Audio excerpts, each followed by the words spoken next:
시작하겠습니다. 오늘은 비유 첫 번째 시간이죠. 지난 시간에는 비유가 무엇인지를 제가 말씀을 드렸고, 그 다음에 오늘은 이제 비유 첫 번째 비유, 예수님의 첫 번째 비유. 예수님께서 너희가 이 비유를 깨닫지 못하는데 어떻게 모든 비유를 깨닫겠느냐라고 말씀하셨던 우리가 흔히 알고 있는 이제 네 가지 밭의 비유죠. 근데 네 가지 밭의 비유라고 했지만 사실은 뭐 밭이라는 단어가 뭐 따로 있는 건 아니죠. 밭이라는 단어 그 말이 한 번이라도 나오지는 않아요. 그죠? 그냥 뭐 길가, 그 다음에 돌밭이라고 번역이 됐지만 돌이죠. 그 다음에 가시떨기, 좋은 땅이라고 돼 있죠. 밭이라는 단어는 아니고 땅이에요. 근데 이제 뭐 땅이니까 뭐 밭이라고도 볼 수 있겠죠. 네 가지 밭의 비유라기보다는 뭐라고 제목을 달면 더 좋을 것 같냐면 뭐 씨 뿌리는 자의 비유. 왜냐면 제가 지난 시간에 했던 설교가 기억이 나세요? 거기에 제가 뭐라고 말씀을 드렸죠? 이 네 가지 밭의 비유, 그러니까 이 씨 뿌리는 자의 이 비유, 이 비유의 핵심은 뭐라고 했죠? 씨 뿌리는 자의 이 비유의 핵심은 뭐냐면 제가 말씀이라고 그랬잖아요. 그렇죠? 근데 왜 말씀이 핵심일까요? 근데 왜냐면 사람들은 어디에 포커스를 맞추냐면 밭에, 네 가지 밭의 비유니까 밭에다가 포커스를 맞춰요.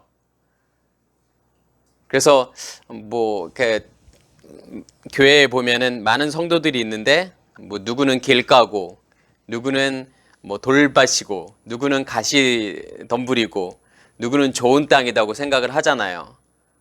그렇죠? 그래서 나는 뭐 길가일까 아니면 뭐 가시덤불일까 아니면 좋은 땅일까. 그래서 뭐라고 보통 우리가 이제 설교를 듣게 되냐면 여러분들은 길가가 되어서도 안 되고 돌밭이 되어서도 안 되고 가시덤불이 되어서도 안 되고 어떤 밭이 되어야 된다고 했죠? 좋은 땅이 되어야 된다고 생각을 하잖아요. 그렇죠? 근데 우리는 이제 밭에 포커스를 맞춘단 말이에요. 땅에다가 포커스를 맞춰요. 내가 어떤 땅이냐? 길가냐? 돌밭이냐? 가시덤불이 있는 땅이냐? 그 다음에 아니면 좋은 땅이냐? 포커스를 맞추잖아요. 근데 그것은 사실은 잘못된 해석이잖아요. 왜 잘못된 해석이냐면 이 비유에서의 어떤 포커스는 사실은 그 땅이 아니에요. 그러니까 이 비유의 포커스는 어느 땅이냐의 문제가 아니에요. 그러니까 나눌 수 있는 어느 땅으로 나눌 수 있는 것이 아니라 이 비유의 포커스는 뭐냐면 C가 사실은 포인트예요. 그러니까 우리가 C에다가 포커스를 맞춰야 된다는 뜻이에요. 그러니까 제가 왜 그렇게 해야 되는지 그 이유를 제가 지난 시간에 설명을 드렸잖아요. 그렇죠? 이 네 가지 밭의 비유만이 사실은 뭐냐면 마태, 마가, 누가 이 세 복음서에 공통적으로 나와 있는 비유가 이 씨 뿌리는 자의 비유예요. 그렇죠? 우리가 이게 네 가지 밭으로 알고 있는 이 비유. 제가 이 말씀을 설명하기 전에 이사야 6장 제가 말씀을 드렸잖아요. 그러니까 예수님께서 사람들한테 비유로 설명을 하는데 왜 비유로 설명하는지를 말씀을 하셨잖아요. 그죠? 왜 비유로 예수님께서 말한다고 했죠? 못 알아들으라고 한다고 그랬죠? 그러니까 보고 듣고 깨닫지 못하도록 예수님께서 지금 비유로 말씀하신단 말이에요. 그러니까 우리가 흔히 알고 있는 내용과는 달라요. 예수님께서 왜 비유로 말씀하시냐면 우리가 흔히 알고 있기에는 우리가 뭐 이런 씨 뿌리는 거에 이 농사법이라고 생각을 하잖아요. 이 농사법에 관한 것은 그 당시에 이스라엘 사람들이 다 알고 있는 내용이기 때문에 예수님께서 사람들이 다 알고 있는 내용을 가지고 좀 더 쉽게 설명하기 위해서 비유를 사용했다라고 사람들은 생각을 하잖아요. 근데 사실은 반대라니까요. 사람들이 알아듣지 못하게 하기 위해서 예수님께서 지금 뭘 사용하는 거냐면 비유를 사용하신다라는 거예요. 눈이 떠지고 귀가 열린 사람들만 알아들을 수 있도록 예수님께서 지금 비유를 사용하신다라는 거예요. 그러면서 예수님께서 어디 말씀을 지금 인용하시냐면 이사야 6장 말씀을 인용하시죠. 이사야를 지금 뭐냐면 사람들한테, 백성들한테 보내면서 뭐라고 말씀하시냐면 너희가 보고 듣고 깨달아 알지 못하게 하라는 거예요. 사람들이. 이사야를 보내면서, 백성들에게 보내면서 그렇게 하라는 거예요, 지금요. 그러면 어느 때까지 그렇게 될 거냐면 성읍이 황폐화되고, 그죠? 그 다음에 땅이 황폐화되고, 그 다음에 사람들이 뭐냐면 다른 곳으로 옮기고, 많은 땅들이 그렇게 황폐화될 때까지, 그렇게 될 때까지 뭐냐면 사람들이 그것을 알아듣지도 못하고 깨닫지도 못한다라는 거예요. 자, 그러면서 우리가 이사야 6장을 보면 하나님께서 뭐라고 말씀을 하시냐면 12절에 여호와께서 사람들을 멀리 옮기셔서 그 땅 가운데 황폐한 곳이 많을 때까지니라. 그 중에 10분의 1이 아직 남아있을지라도 이것도 황폐하게 될 것이나 밤나무와 상수리나무가 배임을 당하여도 그 구루터기는 남아있는 것 같이 거룩한 씨가 이 땅의 구루터기니라. 우리가 지금 이 네 가지 밭의 비유, 씨 뿌리는 자의 이 비유를 제대로 이해하기 위해서는 사실은 뭐냐면 이사야 6장 말씀을 이해하셔야 돼요.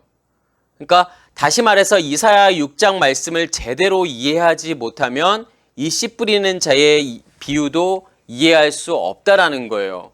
왜 그러냐면 이사야 6장 말씀의 핵심은 뭐냐면 그루터기예요. 그러니까 그루터기라고 번역이 되어 있지만 이 단어는 어떠한 단어냐면 기둥이라는 뜻이에요. 그리고 이 그루터기를 지금 뭐라고 이야기를 하냐면 거룩한 씨라고 이야기를 한단 말이에요. 그럼 예수님께서 이 이사야 6장 말씀을 인용하셔서 지금 씨 뿌리는 자의 비유를 말씀하신다고 한다면, 그죠? 예수님께서 이 씨 뿌리는 자의 비유를 이해하지 못하는데 어떻게 모든 비유를 이해하겠느냐라고 말씀하신단 말이에요. 그러면 이 씨 뿌리는 자의 비유에서의 핵심은 뭐냐면 뭐가 되어야 맞냐면, 왜냐하면 이사야 6장 말씀의 핵심은 그루터기인 거고 기둥인 거고 그 기둥의 핵심은 뭐냐면 거룩한 씨라는 거예요. 그러면 예수님의 네 가지 밭의 비유의 핵심도 뭐가 되어야 되냐면 거룩한 씨가 되어야 된단 말이에요. 그러니까 우리가 거룩한 씨에 포커스를 맞춰서 지금 이 씨 뿌리는 자의 비유를 봐야 되잖아요. 그러면 이사야 6장 말씀에서의 이 거룩한 씨가 어떠한 의미가 있느냐, 이 거룩한 씨가 어떠한 역할을 하는지를 이해하면 이 씨 뿌리는 자의 비유에서의 씨가 어떠한 역할을 하는지를 이해할 수 있다라는 거겠죠. 그죠?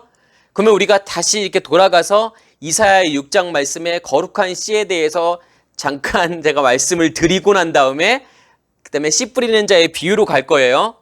그러니까 이사야 6장 말씀에 거기에서의 그루터기의 의미와 거룩한 씨의 의미를 다시 한번 좀 생각을 해보았으면 좋겠어요.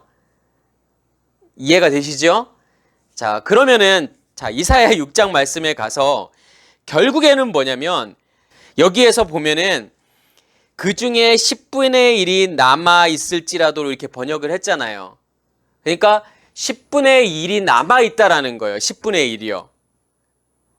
근데 그 10분의 1이 어디에 지금 남아 있는 거냐면 그것 안에 남아 있는 건데, 그것이라고 하는 것은 뭐냐면 땅. 그러니까 하나님께서 먼저 그 땅을 지금 황폐화시킨다고 말씀을 하셨잖아요. 그죠? 성읍들과 거기 있는 그 땅을 하나님께서 황폐화시킨다고 하는 것은, 제가 이르라고 하는 성읍은 어떤 의미가 있다고 그랬죠? 그러니까 성읍이라고 하는 것은 도시예요. 그러니까 도시라고 하는 것은 뭐예요? 사람들의 삶의 터전이잖아요. 그들이 만들어 놓은 삶의 터전. 그게 이르라는 도시예요. 그러니까 우리에게 있어서의 이 이르라고 하는 도시는 뭘까요? 우리가 만들어 놓은 세상, 우리가 만들어 놓은 체계. 다시 말해서 이 이르가 설명하는 것은 뭐냐면 율법이라는 거예요. 율법 세상. 그러니까 율법이라고 하는 건 뭐예요? 어떤 체계들이에요. 잘 만들어 놓은 체계가 율법이라는 거예요. 그러니까 우리가 하나님의 말씀을 볼 때 어떠한 그 체계를 만들어 놓잖아요. 하나님의 말씀을 잘 체계적으로 잘 정돈해 놓은 것이 뭐냐면 율법이라는 거예요. 그러니까 율법이라고 하는 것은 뭐냐면 어떠한 가치 체계예요. 그래서 율법이라고 하는 것은 뭐냐면 우리는 말씀 속에만 있다라고 생각하잖아요. 그렇죠? 근데 우리가 살아가는 모든 세상에는 그것만의 율법 체계들이 존재해요. 어떠한 가치 체계들이 존재해요. 이 세상에 어떤 체계들이 존재하잖아요. 어떻게 살아야 되고, 어떻게 살아야 잘 사는 거고, 어떻게 살아야 똑바로 사는 거고, 이렇게 살면은 제대로 사는 게 아니고라는 그런 것들이 있잖아요. 그렇죠? 그래서 사람들은 뭐냐면 그런 것들을 만들어 놨잖아요. 나의 이름을 남겨야 되고, 이 땅에서 유명해져야 되고, 이 땅에서 많은 것을 소유해야 되고, 그 다음에 이것은 해야 되고, 이것은 하지 말아야 되고, 라는 것들을 사람들이 정해놨단 말이에요. 마치 도덕과 율법으로 정해놓은 것처럼. 우리는 그 체계 안에서 살고 있잖아요. 그러니까 말씀도 마찬가지예요. 제가 계속 말씀을 드리잖아요. 하나님 말씀을 보면서 이것은 지켜야 될 거, 이것은 지키면 하지 말아야 될 거, 하지 말아야 될 거. 이러한 것들을 사람들이 열심히 나누잖아요. 말씀이라는 걸 통해서요. 그죠? 그래서 이런 걸 하면은 복 받고, 하지 말아야 될 것을 하게 되면은 벌을 받고 저주를 받고, 그러면 우리는 하나님께서 시키는 거 열심히 하고, 하지 말라는 거 안 하고, 그러면 그게 믿음이 좋은 거라고 생각을 하잖아요. 그러니까 말씀을 그냥 문자적으로 보고 문자적으로 이해해서 내가 그대로 살면 된다라고 생각하잖아요. 그건 말씀의 껍데기만 보고 있는 거예요. 말씀 안에 진짜 담겨져 있는 의미가 무엇인지를 생각하지 않는 거예요. 그 안에 담겨져 있는 진짜 의미, 그게 복음이라니까요. 그게 아버지의 마음이라니까요. 우리는 말씀을 통해서 아버지의 마음을 볼 수 있어야 되지. 그 껍데기만을 보고서 하나님을 이해하시면 안 된다니까요. 하나님은 이런 하나님이야. 우리는 이렇게 살아야 돼. 하나님이 좋아하시는 일을 해야 돼. 하나님이 싫어하시는 일을 하면 안 돼. 이렇게 생각하고 있는 우리의 어떠한 가치 체계들, 이러한 것들이 이르라니까요. 성읍이라니까요. 하나님께서는 뭐냐면 그런 것들을 다 부셔버리기를 원하시는 거예요. 다 깨트려 버리시기를 원하신다니까요. 결국은 뭐냐면 그 땅이 어떠한 땅이냐면 10번째 것을, 그러니까 10분의 1을 간직하고 있는 그 땅이 결국은 뭐냐면 하나님께서 하나님의 것을 우리에게 10분의 1로 하나님의 사랑으로 우리에게 주시잖아요. 그러면 그 땅이 그것을 흡수한 땅이에요. 제가 지난 시간에 설명했던 거 이해가 되세요? 이 황폐화된다라고 하는 것이 뚫고 들어온다라는 뜻이 있다고 그랬잖아요. 그죠? 그러니까 다시 말해서 하늘이 땅으로 뚫고 들어오는 거예요.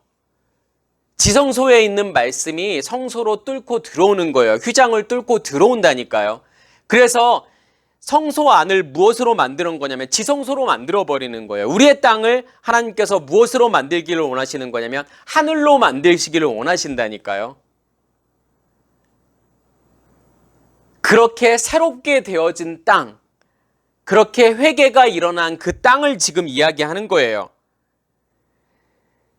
그러면 그 땅에 있는 하나님께서 무엇을 지금 다 없애시겠다라는 거죠? 13절에 보면 밤나무와 상수리나무가 배임을 당하여도 라고 그렇게 번역이 되어 있지만 사실은 더 자세하게 들여다보면 어떤 뜻이 있냐면 그 땅이 베어진 밤나무와 상수리나무를 다 없애버린다는 거예요. 다 먹어치워버린다는 거예요. 다 삼켜버리겠다라는 거예요. 다 소멸해버리겠다라는 거예요. 자, 보세요. 지금 땅이 어떤 땅이냐면 하나님께서 말씀으로 새롭게 만들어 놓은 땅이에요. 그러니까 땅이지만 어떤 땅이냐면 새로운 땅이에요. 새 땅이에요. 하늘이 땅으로 뚫고 들어와서 하늘로 만들어 버린 새 땅이에요. 우리가 요한계시록에 보면 새 하늘과 새 땅이 나오잖아요. 거기에서 새 땅이라고 하는 의미는 뭐냐면 하늘이 땅으로 뚫고 들어와서 만들어 놓은 땅이 뭐냐면 새 땅이에요.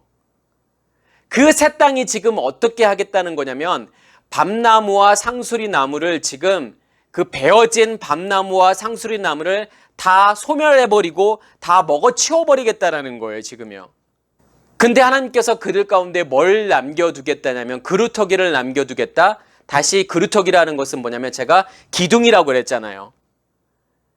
그렇게 되어야만이 땅이 그 밤나무와 상수리를 다 없애버리고 다 소멸시키고 다 먹어치워야만이 지금 뭐가 남는다라는 거예요.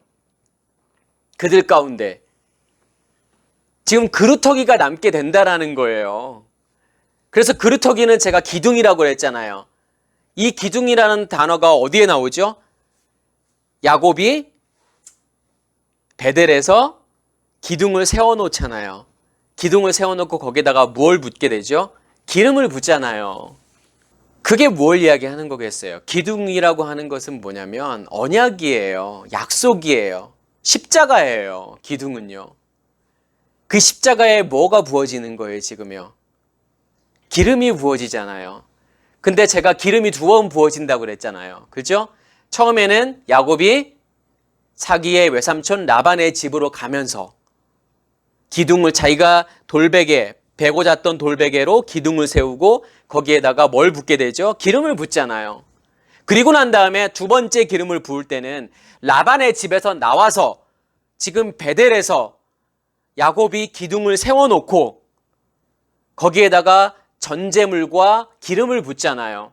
근데 전제물은 뭘 붓죠? 우리가 보통 전제물에는 포도주를 붓는단 말이에요. 포도주를 붓고 기름을 붓는 거예요.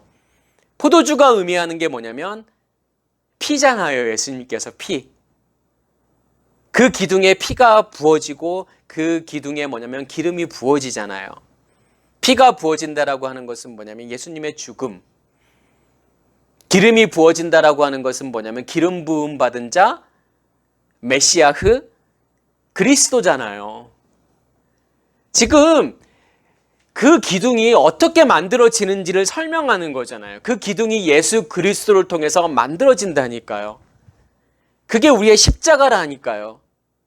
내가 십자가를 지고 예수를 따라간다라고 하는 것은 뭐냐면 그 언약의 기둥이, 그 약속의 기둥이 우리 안에서 세워지고 우리 안에서 만들어져야 된다는 거예요. 그 기둥은 어떻게 만들어지는 거냐면 예수 그리스도의 십자가의 죽음과 거기에 기름이 부어지는 그리스도의 상태가 됨으로 그 기둥이 우리 안에서 완성이 되는 거예요. 지금 이사야 6장에서는 그 기둥을 무엇을 하고 말했냐면 그루터기라고 말했단 말이에요. 근데 그 그루터기의 핵심이 뭐라는 거예요? 그 그루터기가 뭐라는 거예요, 결국은요? 거룩한 씨라는 거예요. 결국은 거룩한 씨가 그렇게 기둥을 만들다라는 거예요. 십자가를 만든다라는 거예요.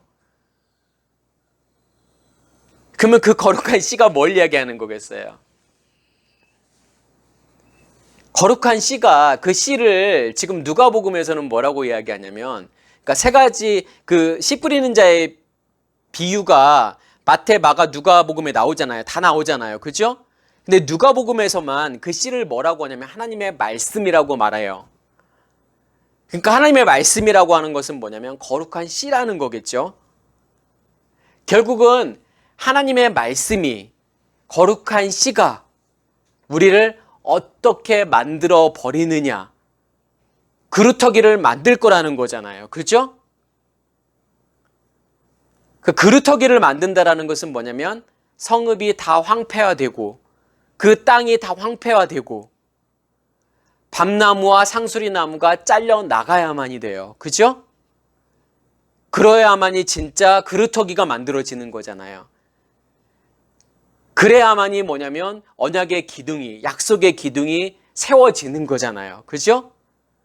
밤나무와 상수리 나무라고 하는 것은 뭐냐면 둘 다 어원 자체가 강하다, 힘이 세다라는 뜻이에요. 우리가 하나님 그러면은 어떠한 단어죠? 엘로힘이잖아요.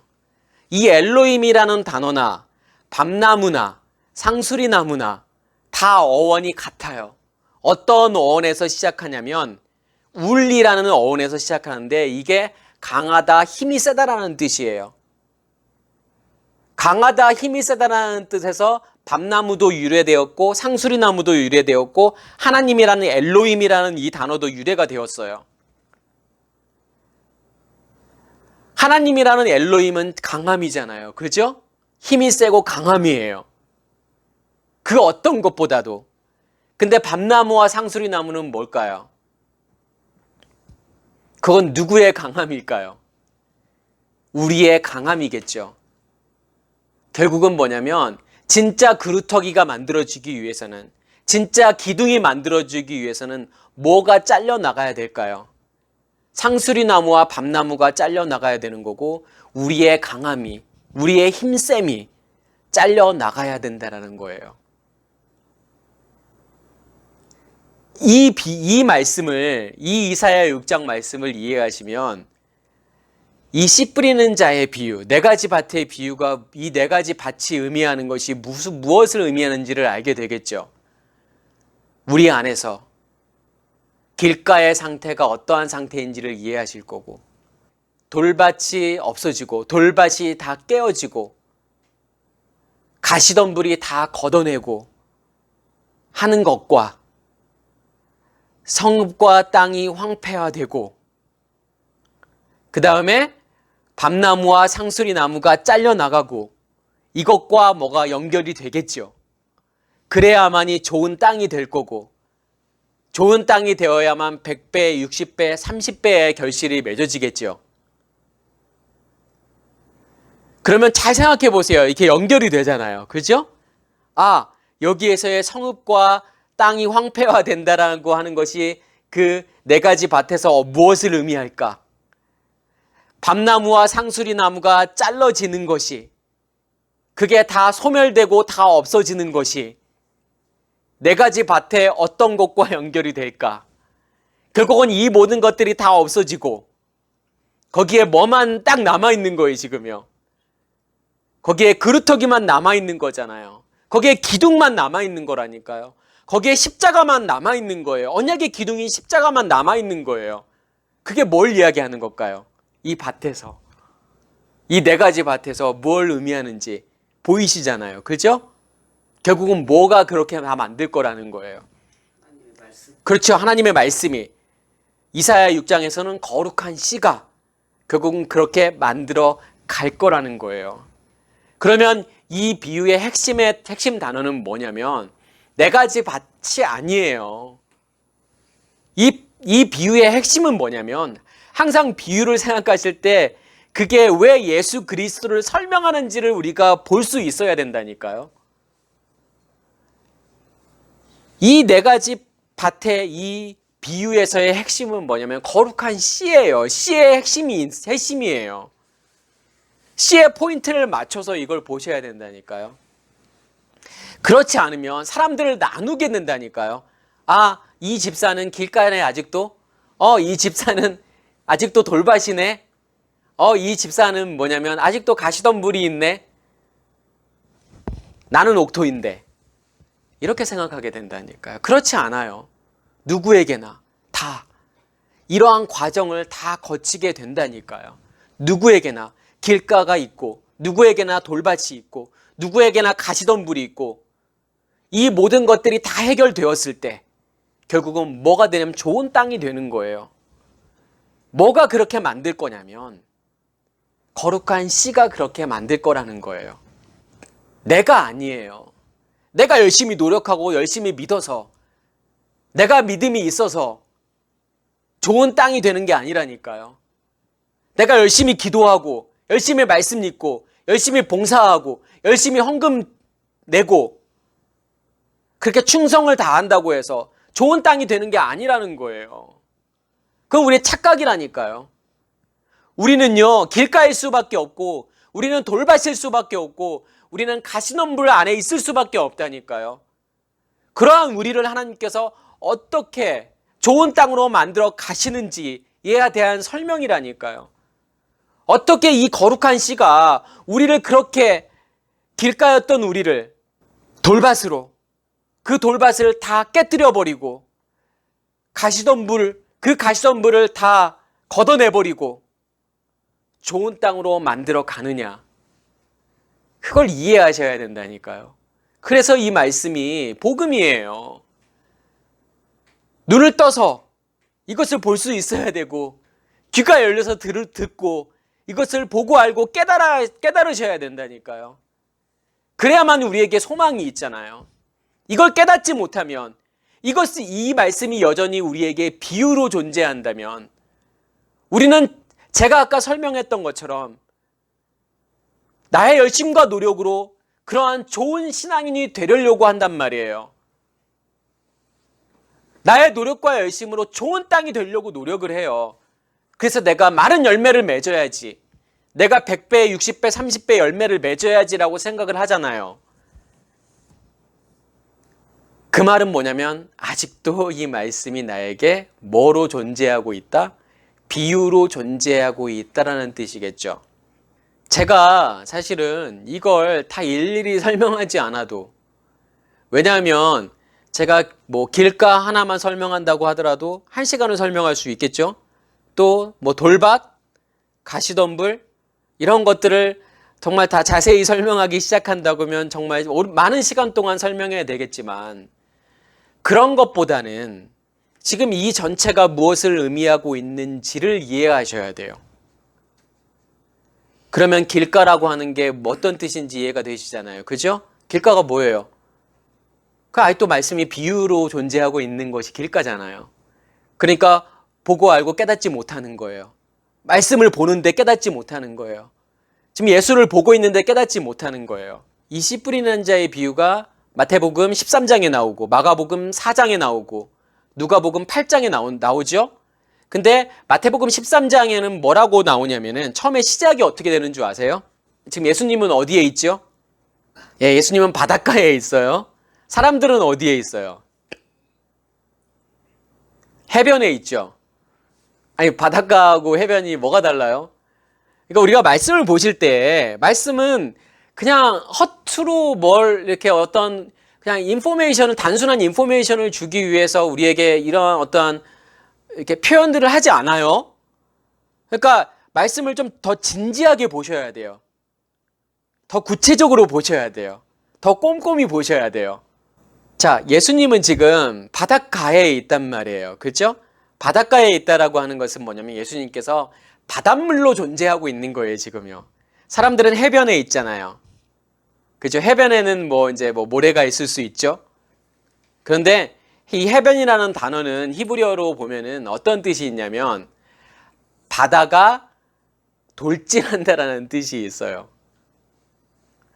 그러니까 지금 예수님은 바다로 오신 거예요, 지금요. 그다음에 사람들은 지금 어디에 있냐면 해변에 있는 거예요.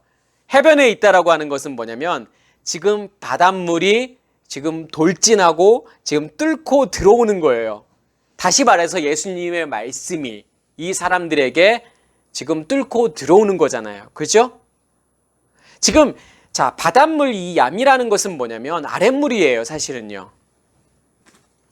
근데 아랫물 그 상태로만 그대로 보게 되면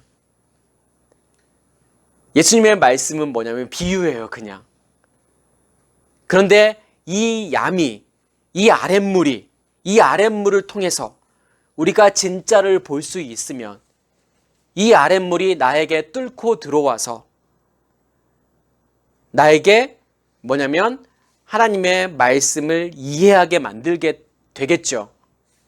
그러니까 누구에게나 뭐냐면 시작은 아랫물에서부터 시작을 해요. 아랫물을 들음으로. 그러니까 윗물을 가지고 있는 사람이 그 사람이 말을 전하게 되면 윗물이 나가지만 윗물이 무엇으로 나가게 되냐면 아랫물로 나가게 돼 있어요. 그러면 사람들은 그 아랫물을 통해서 진짜 의미를 발견하고 깨달아야 된다는 거예요. 그렇지 못하면 뭐냐면 길가가 되어버려요. 그러면 길가라고 하는 것은 뭐예요? 우리의 의식이 너무나도 단단해서, 우리의 율법적인 의식이 너무나도 단단해서 그 말씀이 우리 안으로 뚫고 들어오지 못하는 거예요, 지금요. 그게 길가라니까요. 우리의 의식이 변하지가 않아요. 우리의 의식이 깨어지지가 않는 거예요. 그러니까 이 씨가 우리의 마음 땅에 떨어질 수가 없는 거예요. 떨어지기 전에 뭐가 지금 이걸 빼앗아 간다고 성경이 말씀하죠? 사탄이, 악한 자가, 마태복음에서는 악한 자라고 나와 있죠? 악한 자가, 사탄이 그 말씀을 빼앗는다고 했단 말이에요.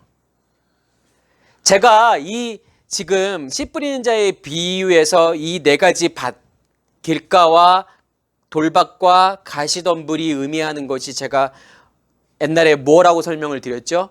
이 길가라고 하는 것이 살인, 돌밭이라고 하는 것이 간음, 그 다음에 가시덤불이라고 하는 것이 뭐냐면 도둑질이라고 제가 말씀을 드렸죠. 이 모든 것들이 해결이 되고 네 번째 계명 안식이 오고, 부모를 공경하는 것은 결국은 뭘까요?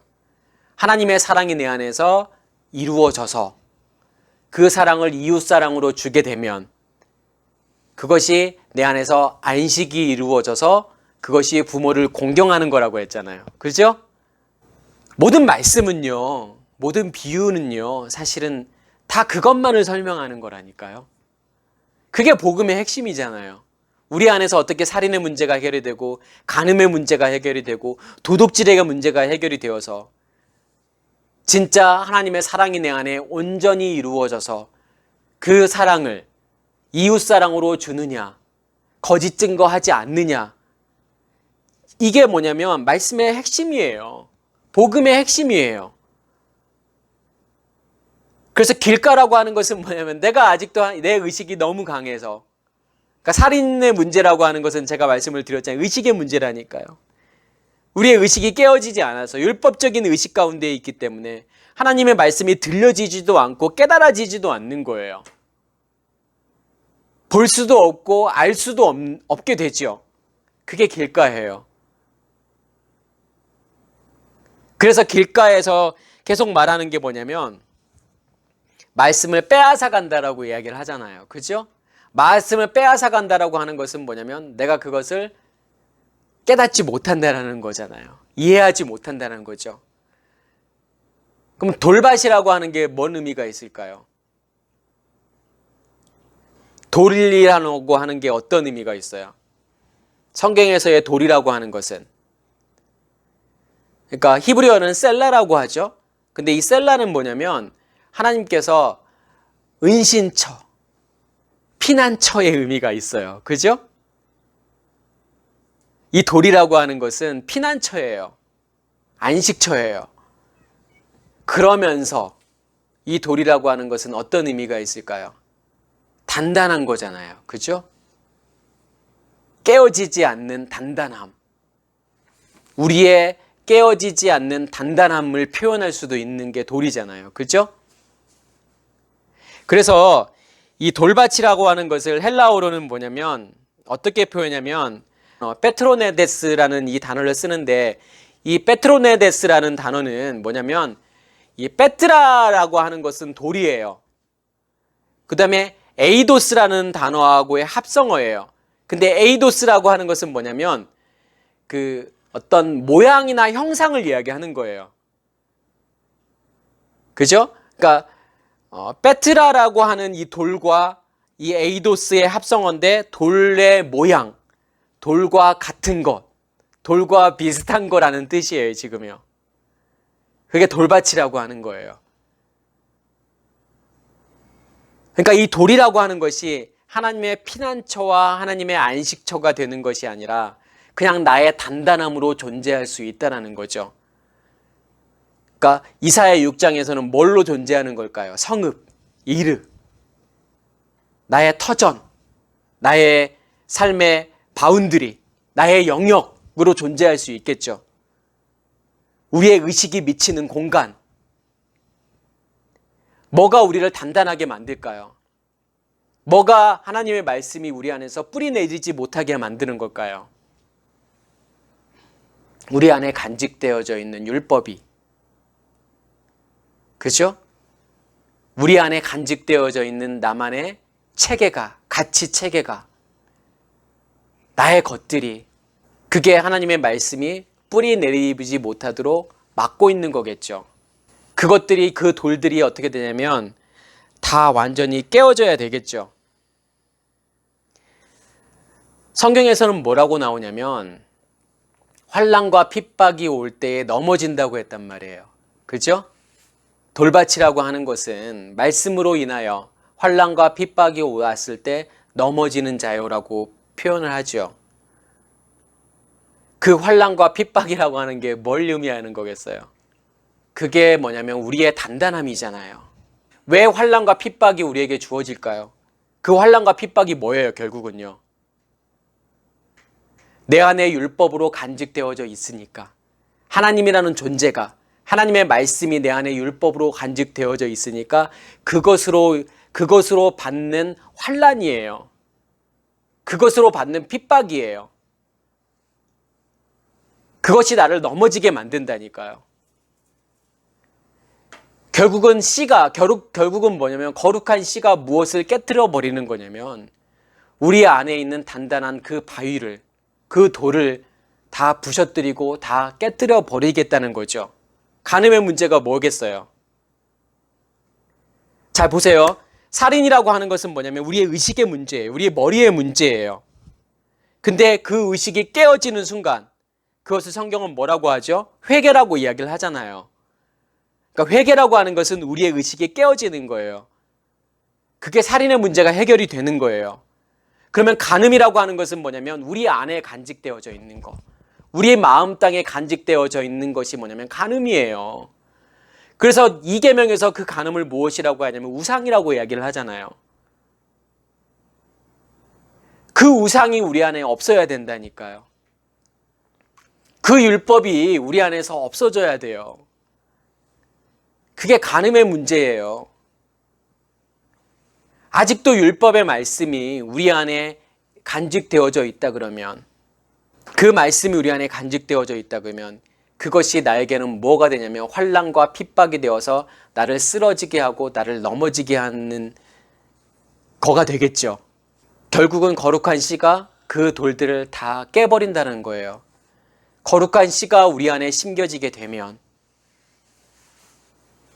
하나님의 것이 우리 안에 심겨지게 되면, 하나님의 말씀이 우리 안에 심겨지게 되면 이러한 돌들을, 이러한 바위들을 다 깨버리시겠다라는 거잖아요. 그죠? 세 번째, 가시덤불. 가시덤불이 뭘 지금 막고 있는 거예요? 이 씨가 뿌려져서 싹이 나고 이 나무가 자라게 되는데 그 자라지 못하게 하는 거, 열매를 맺지 못하게 하는 게 지금 가시덤불이라는 거잖아요. 그죠? 그럼 뭐가 우리의 가시덤불일까요? 나라는 존재예요, 사실은요.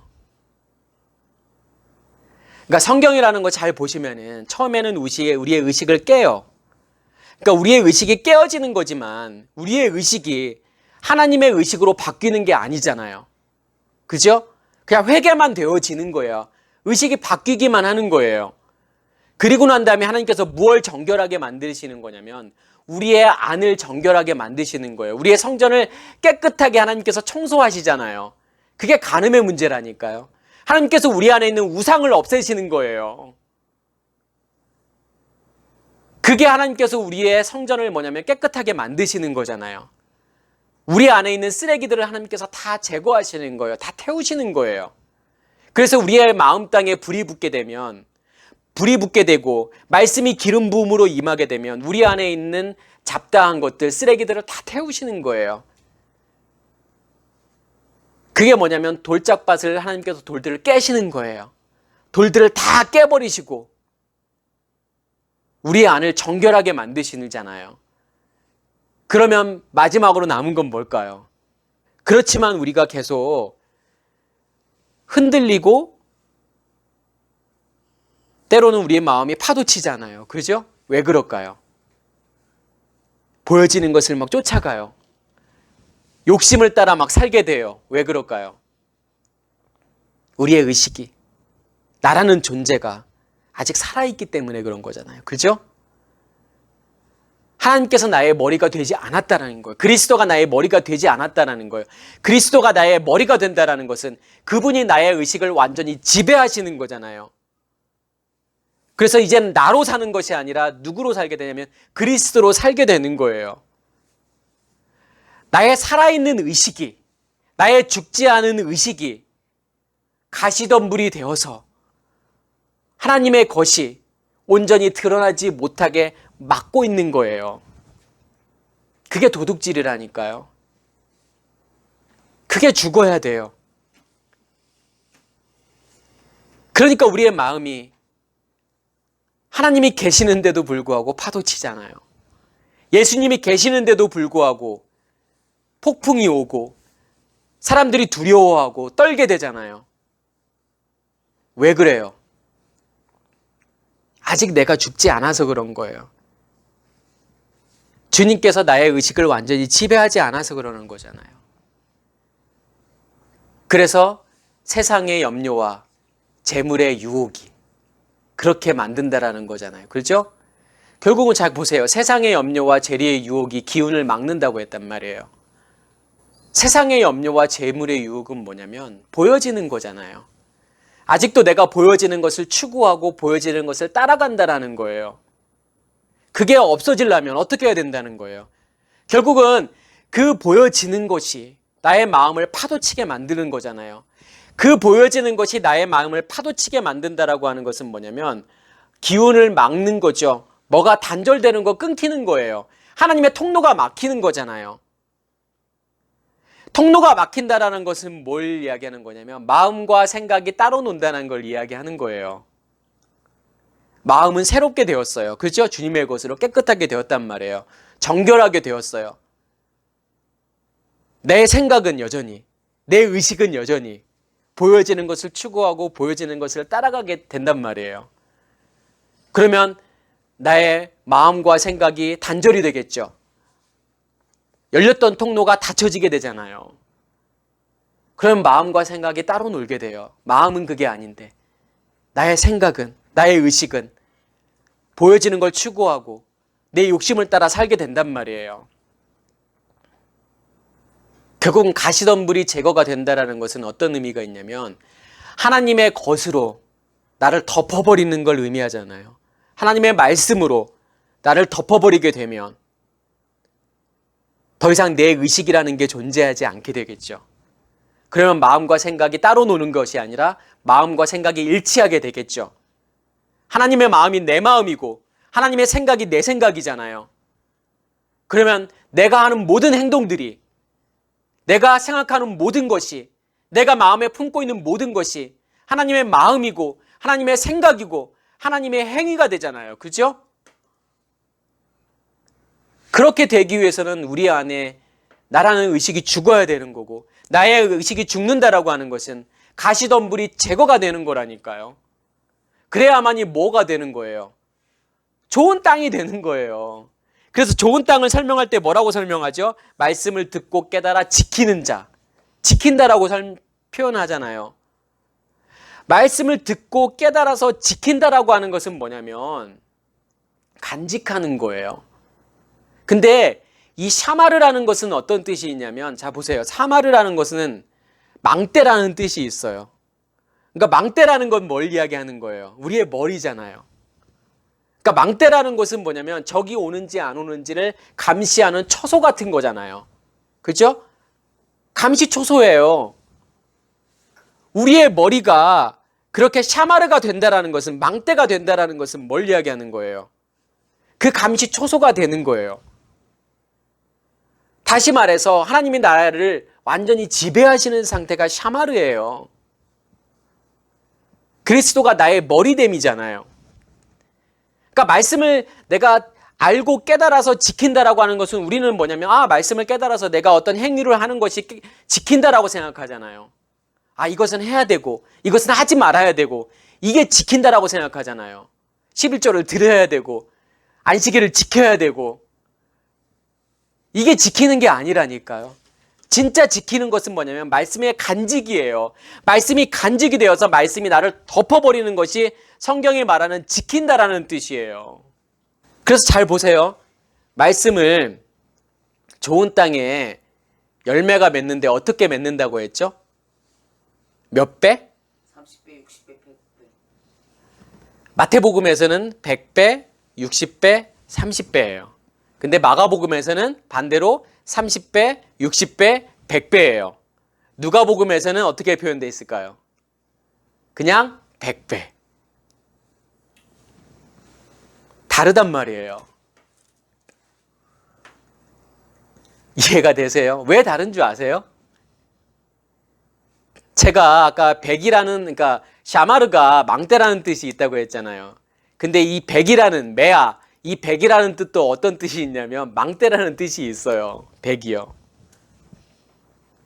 그러니까 마태복음에서는 100배, 60배, 30배예요. 그게 의미하는 것이 뭐냐면 우리의 머리와 가슴, 배를 이야기하는 거라니까요. 메아는 망대잖아요. 머리예요, 우리요. 그럼 100배의 결실이라고 하는 것은 우리의 의식이 깨어지는 거잖아요. 머리의 의식이 깨어지고. 그렇죠? 그 다음에 우리의 마음 땅이 무엇으로? 우리의 마음 땅이 하나님께서 우리의 마음 땅을 해결하시잖아요. 성소로. 그 다음에 뭐냐면 30배가 의미하는 것은 지성소. 그러면 다시 지성소에서 나오는 말씀으로 우리의 마음 땅을 하나님께서 고치시고 새롭게 하시고 100배 다시 망대가 세워지는 거예요. 진짜 망대가 세워지는 거예요. 처음에 망대는, 처음에 100은 뭐냐면 우리의 의식이 깨어지는 그 100을 의미하고 그 다음에 100배, 60배, 30배에서 마가복음에 30배, 60배, 100배가 의미하는 것은 뭐냐면 진짜 망대가 세워지는 거예요. 그리스도가 나의 머리 되심으로요. 그러면 누가복음에서는 100배만 있는 거예요. 그냥 망대만 존재하는 거예요. 그죠? 새롭게 되어진 나의 의식, 주님의 의식으로 바뀌어버린 나의 의식, 그래서 100배로만 존재하는 거예요. 누가복음에서는요. 그래서 마태, 마가, 누가, 요한이 다르다고 했잖아요. 그죠? 요한복음에는 비유가 안 나와요. 요한복음에는 비유가 없어요. 왜요? 완전히 열려버렸기 때문에. 그래서 마태복음이 의미하는 것은 뭐냐면 출애굽을 의미하는 거고 마가복음이 의미하는 것은 광야에서를 의미하는 거고 누가복음이 의미하는 건 뭐냐면 이제 요단을 건너는 것을 의미하는 거예요. 누가복음에서는요. 그리고 요한복음은 뭐냐면 거기에서 기업을 얻는 것이 뭐냐면 요한복음이에요. 기업을 얻는다는 것은 모든 게 다 열려버렸기 때문에 비유가 존재하지 않아요. 요한복음에서는요. 마태복음에서는 뭐냐면 비유가 어떤 비유 위주냐면 천국 비유가 많아요. 마태복음에서는요. 근데 누가복음에서는 뭐냐면 천국 비유는 많이 없어요. 뭐 부자와 가난한 자의 비유라던가 누가복음만의 비유의 특징들이 있어요. 그걸 이해하시면 왜 누가복음에서는 이러한 비유들이 누가복음에서만 나오는지, 그러니까 누가복음에서만 나오는 비유들이 되게 많아요. 그러니까 그 누가복음에서만 나오는 비유를 어떻게 이해하셔야 되냐면 요단을 건너는 사건으로 이해하셔야 된다니까요. 그러니까 요단을 건너서 할례를 받는 사건을 이해하시면 누가복음에 나오는 비유들을 이해하실 수 있어요.